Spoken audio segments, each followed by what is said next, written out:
Hello दोस्तों, एक report सामने आने के बाद न सिर्फ भारत में बल्कि दुनिया भर के साइंटिस्ट, एक्सपर्ट्स और डॉक्टर्स में तहलका समझ गया है।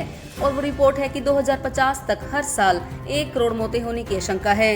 लेंसेज की अध्ययन करके जारी की गई इस रिपोर्ट में हैरानी की बात तो ये है कि साल 2050 तक जो 1 करोड़ मौतें होने की आशंका जताई जा रही है, उसकी वजह कोई महामारी या कोई बीमारी नहीं, बल्कि जो बीमारियों से बचने के लिए हम दवाइयाँ खाते हैं, उनकी वजह से इतने लोगों की मौतों की आशंका जताई जा रही है। जी हाँ दोस्तों, मेडिकल इंडस्ट्री का सबसे बड़ा सच मीडिया में सामने आ चुका है और उसके बाद दुनिया भर के डॉक्टर्स, वैज्ञानिक और WHO खुद हैरान हैं। एक खबर के मुताबिक हमारे देश में भी अब इलाज कराना आसान नहीं है।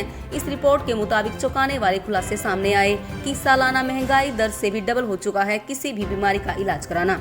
इंडिया हेल्थ इंश्योरेंस इंडेक्स 2024 की रिपोर्ट के मुताबिक हमारे देश में स्वास्थ्य सेवाओं की लागत 14% वार्षिक दर से बढ़ रही है, यानी कि इलाज कराना हर साल 14% महंगा होता जा रहा है, जबकि लोगों की कमाई या दूसरी चीजों में तेजी से बढ़ोतरी नहीं देखी गई।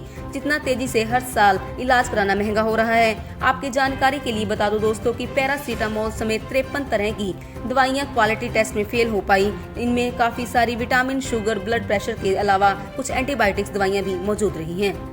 इस पूरे मामले को जरा ध्यान से समझिए दोस्तों। देखिए, जब भी हम बीमार होते हैं, खांसी, जुकाम, बुखार कुछ भी हो गया, थोड़ी बहुत तबीयत खराब होने पर हम जब मेडिकल या हॉस्पिटल जाते हैं और दवाइयाँ खाते हैं, मेडिकल इंडस्ट्री में वो दवाइयाँ यानी कि ICU या वेंटिलेटर वाले 25% मरीजों में जो कॉमन एंटीबायोटिक्स दवाइयाँ थी, वो अब बेअसर हो चुकी हैं, जबकि 2 से 5% बैक्टीरिया में एंटीबायोटिक ने काम करना ही लगभग बंद कर दिया है। और दिल्ली एम्स के आपातकालीन विभाग के प्रमुख प्रोफेसर राकेश यादव और मेडिसिन डिपार्टमेंट के वरिष्ठ चिकित्सक एडिशनल प्रोफेसर नीरज निश्चल ने एक रिपोर्ट में चौंकाने वाले खुलासे किए।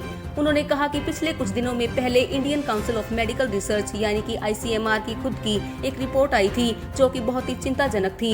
एंटी माइक्रोबैक्टीरियल सर्विलेंस नेटवर्क की एक रिपोर्ट में यह बताया गया कि यूरिनरी ट्रैक इन्फेक्शन जैसे कि निमोनिया, टाइफाइड और ब्लड इन्फेक्शन जैसी बीमारियों में जो नॉर्मल एंटीबायोटिक्स दवाइयाँ होती थी, वो काफी बेअसर साबित हो रही हैं। लेकिन जो हाई एंटीडोज दवाइयाँ हैं वो महंगी तो हैं, लेकिन उसके अलावा हमारे शरीर में उन दवाइयों के साइड इफेक्ट्स भी हैं। यही वजह है कि वैज्ञानिक और एक्सपर्ट्स का ये अनुमान है कि 2050 तक हर साल इन हाई डोज एंटीबायोटिक्स दवाइयों की वजह से 1 करोड़ मौतें होने की आशंका है। यदि इन एंटीबायोटिक्स पर नियंत्रण नहीं किया गया तो हर साल करीब 20 लाख मौतें सिर्फ एंटीबायोटिक रेजिस्टेंस और 80 लाख मौतें दवाइयों के रेजिस्टेंस संबंधित बीमारियों से हो सकती हैं।